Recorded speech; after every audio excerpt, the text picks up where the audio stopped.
Hello everybody, Fantastic Mr. LP here with Let's Play Dragon Age Origins. In the last episode, we made it through our harrowing. It took me 2 days to upload the episode and it had little black lines on the side.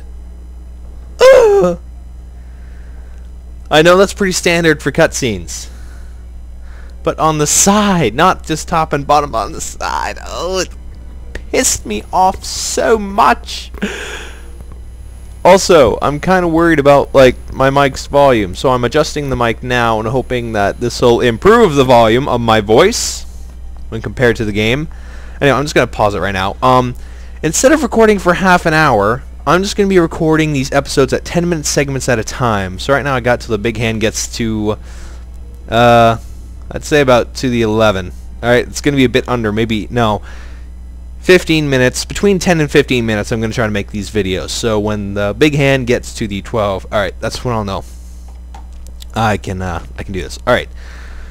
So, anyway, first thing we're going to do in any RPG is explore. And my voice keeps cracking. As Kel looked inside the vanity that he himself, of course, owned, he took out a staff from a certain somebody, and then decided to talk to an apprentice mage. Hello there. Hello indeed. Do you have anything else you want? Well, Kel suddenly realized what kind of crappy toilets they have. I mean, seriously, there's no privacy for Kel. Continuing onwards, Kel noticed his other cousin's chest. He has many cousins in here. His cousin liked to fart. Buckle of the winds, after all. Kel now knows why. Kel decided that his friends wouldn't mind, friends are also his cousins, if he borrowed such items from them. After all, it's all in the best interests of the Circle Mages. They look out for each other. Kel also remembered he has to go talk to Irving. Kel's an idiot because this is not the right way to go. However, Kel remembered that his friend left him something in this vase. Another staff. But it's his staff now. Kel also remembered how much he...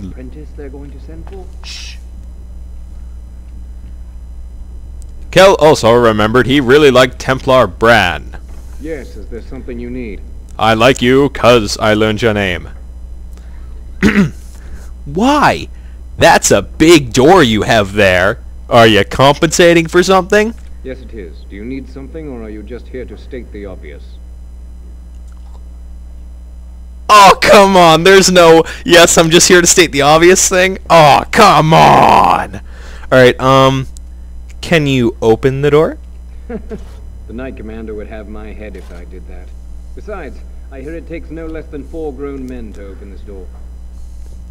I can't leave then. No, you may not. I'm surprised you ask. I would have thought you'd be used to this idea by now.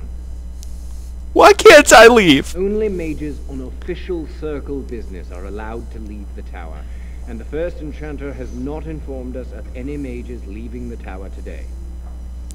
Is this the only way out of the tower? The only safe one, as far as I know. There are windows on the higher levels, but surely you don't need me to warn you of the dangers of leaping from them. It never ends well. What's out there? I'd really like to know. For Eldon, it's not very interesting. Mostly farms, the occasional river. I should get going. Make a smile fortune on you. Bran, buddy, maybe one day you will do a favor for me. In the meantime, I must go and cry. And I'm going to get rid of this thing out of my inventory, because who the hell needs it? Kel decided to look back in this room, didn't find anything, kept moving. Also, he remembered that holding down tab while playing this game is very useful for highlighting objects of interest that you would otherwise probably not notice. Hear what? I heard they suspect someone of dabbling in blood magic. Why would anyone do something so stupid? That's a death sentence.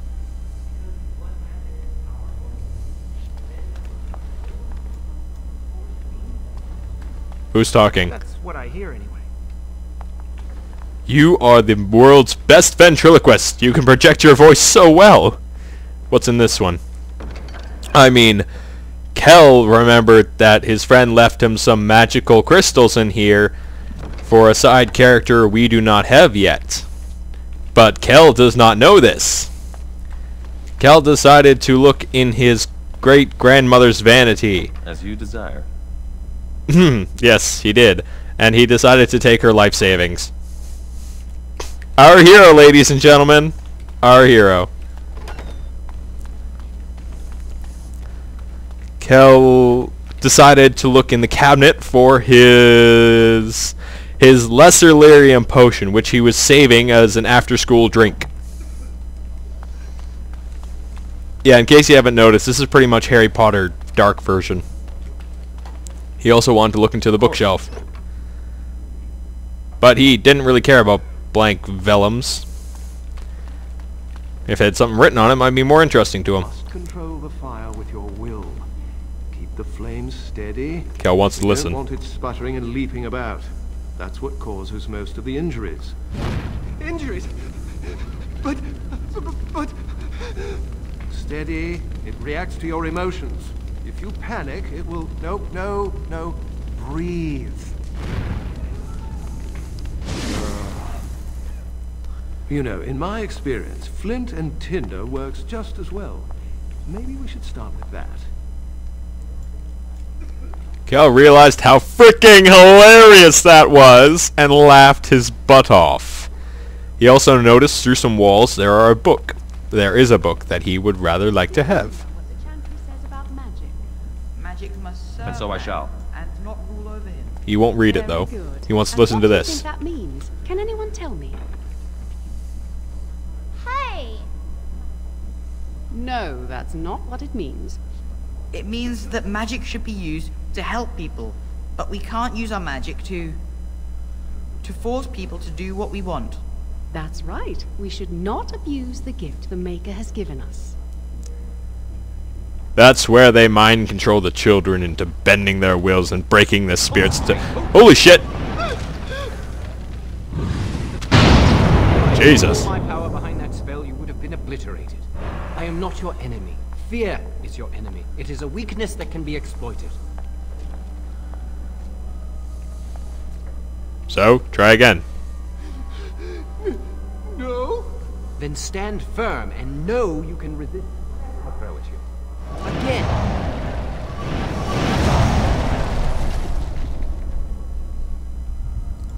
That's some powerful shit.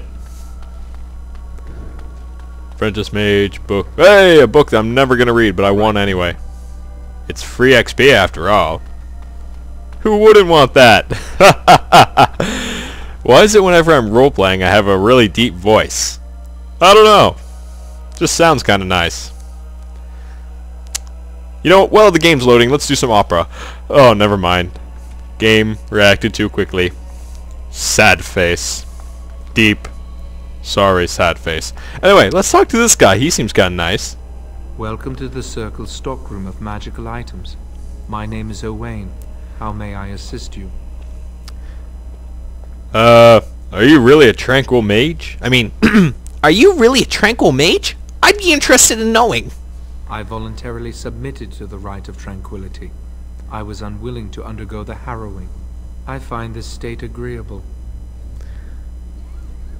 So what's it like not having any kind of emotions? I see the world with clarity. I remember the days when my mind was filled with inconvenient and seething emotions. Now things are simple.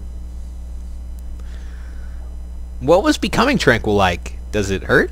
It is difficult to describe. I would perhaps compare it to being plunged into a pool of ice-cold water. And what happened during the Rite of Tranquility? I was ordered to never speak of it. I cannot go against the Circle's wishes. Well, you're pretty much a robot now. My body is similar in form to yours, possessing an equal number of limbs, appendages, and internal organs.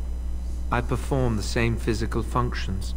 My mind is capable of higher thought processes. Am I to be denied personhood because I do not feel as you do? You might as well be an artfully made construct. People feel things to different degrees. One individual may be more empathetic than the next. Some are quick to anger, while others are not. Yet you would not single one out and accuse him of not being a person. My capacity to feel differs from yours, but you also differ from all other beings. You are no more a person than others, and I am no less a person than you are. You know what? My statement was rude. I apologize. I do not have the capacity to be offended. Still, I believe I am a person. Well, isn't that fucking convenient? I should go now. Very well. Goodbye. Awkward conversations. Everybody has them. Even me. Hey, what's your name? You have a name. You must be important. What's your name? Cullen? Okay, let's talk to Cullen. Greetings. I'm glad your harrowing went well. Thanks. That's reassuring. Some Templars I know discuss such things with glee. I don't share their enthusiasm. I try to serve the Maker first and foremost. As long as I am guided by his commandments, I cannot go wrong. Honestly, I've never seen an abomination, or been called on to slay one. So, yeah, you know, I'm sure someone would have told you when to hit them. Gregor would have guided me. Something must happen. But what if it's not obvious? Could abominations be walking among us right now? Oh god, you're fucking paranoid. I'm sure there are no abominations here. At least not right now. This is still new to me. Maybe one day I'll be as dedicated and driven as Knight Commander Gregor. He is a very dedicated man. I should know. You must be busy. Perhaps we can talk another time. Yes, let's ignore all the creepy Templars running around, running our lives, driving stakes into our hearts should we make even the slightest mistake of judgment and will. But I digress. Storage cabinet! Take everything, although we only need a few. Can I talk to you? I hear Irving's very proud of you. That's nice. I'm not proud of myself. Ooh, a book! Maleficarum. Oh well, let's talk to you. You're not going to keep the first enchanter waiting, are you? Yes, I am! I am too self-important. I am constantly flipping between voices, and I have to end this episode right now. So thank you all for watching. Fantastic Mr. LP out. I'll be back to recording in a second.